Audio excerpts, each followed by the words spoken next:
Izvolite.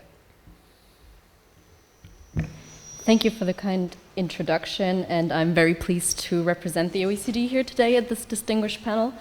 It's for almost 25 years now, the Southeast Europe regional program has been supporting the green transition in the Western Balkans, and we regularly publish key environment-related work, not just in the Western Balkans competitiveness outlook that you mentioned, but also in our policy and index for small and medium-sized enterprises.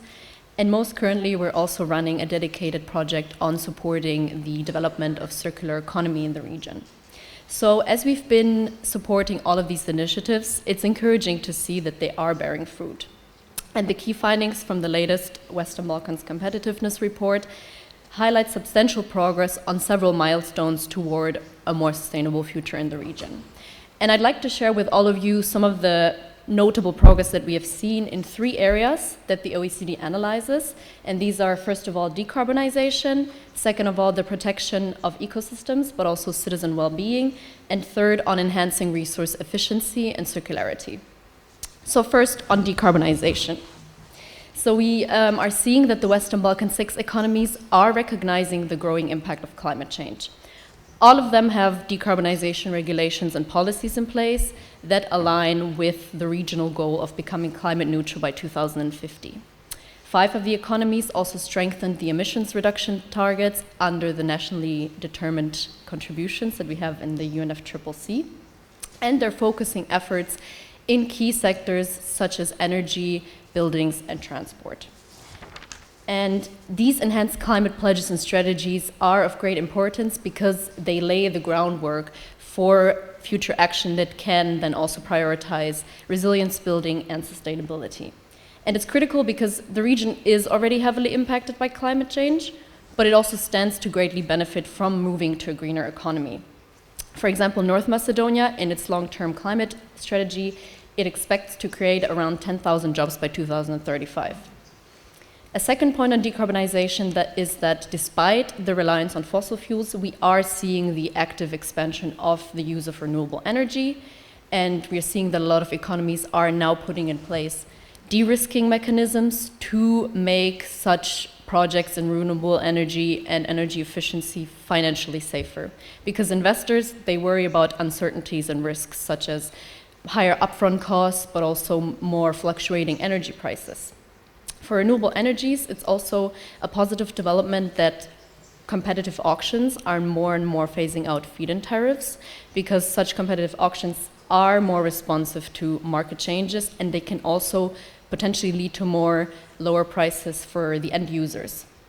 On energy efficiency, solutions are also emerging. I'd like to name an example here. So since 2021, Kosovo is using a dedicated fund to help households that contribute to around 40% of its energy consumption, so it's a big share, to install energy savings upgrades to their homes, such as, for example, new windows for better insulation. And such actions, they don't just help to cut emissions, but they can also increase the quality of life of people, and I think that's very important. So North Macedonia is actually preparing to adopt a similar model like this. Second, now on protecting ecosystems and citizen well-being. So we see that the share of protected areas is also rising in the region, and we also see that policies intend to reconcile economic development with nature preservation. Montenegro actually offers an example for that. So biodiversity protection is mainstreamed across the economic development framework. We see that sustainable resource management is also considered in the tourism development strategy, for example. And that's a commendable step because tourism in this country is a driving force for the economy, but its growth also burdens nature.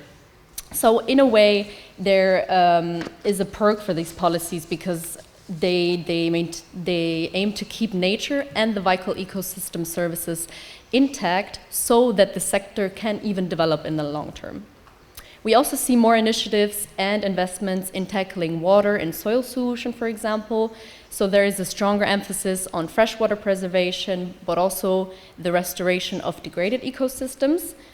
And in a region where only around 25% of the population is connected to wastewater treatment systems, it's encouraging to see that water supply and sewerage services are being reorganized. We are seeing this in Albania, in Bosnia and Herzegovina, and in Serbia.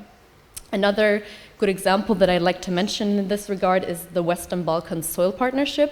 This brings together regional stakeholders to address soil degradation through better collaboration, because I think cooperation is also needed in a lot of areas.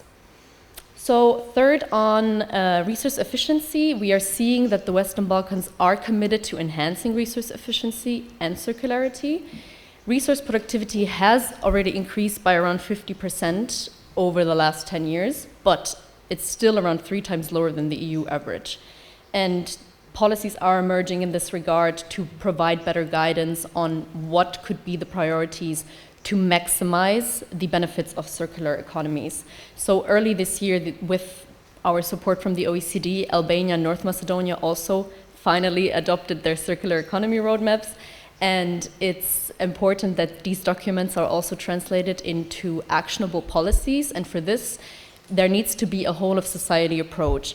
And collaborative platforms like the Circular Economy Hub of Montenegro are very good examples of how you can engage a diverse range of stakeholders to really empower people, but also to share and disseminate knowledge and other resources that are necessary for circular innovation. So all these developments, they help the Western Balkans to really achieve greater environmental sustainability on the one side, and on the other hand, there are also steps to future-proofing the economy and to maintain competitiveness in a decarbonizing world.